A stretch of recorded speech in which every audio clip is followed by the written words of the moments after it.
यतन्तो योगिनश्चैनं पश्यन्त्यात्मन्यवस्थितं यतन्तोऽप्यकृतात्मनो नयनं पश्यन्त्यचेतसः यदादित्यगतं तेजो जगद्भासयतेऽखिलम् यच्चन्द्रमसि यच्चाग्नौ तत्तेजो विद्धि मामकम् गामाविश्य च भूतानि धारयाम्यहमोजसा पुष्णामि चौषधिः सर्वास् सोमो भूत्वा रसात्मकः अहं वैश्वानरो भूत्वा प्राणिनां देहमाश्रितः प्राणापानसमायुक्तः पचाम्यन्नं चतुर्विधम्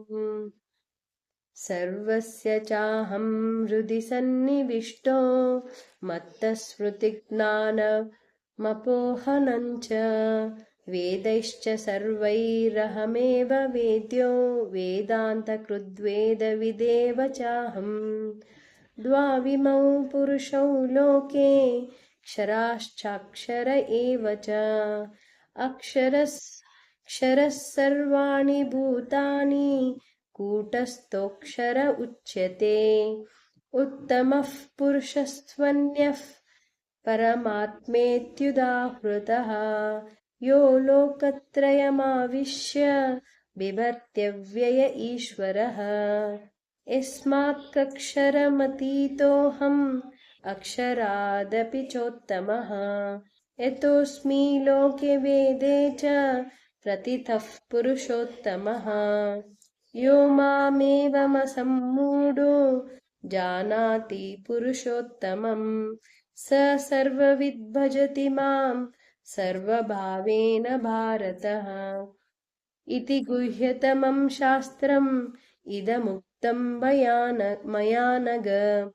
एतद्बुद्ध्वा बुद्धिमान् स्यात् कृतकृत्यश्च भारत।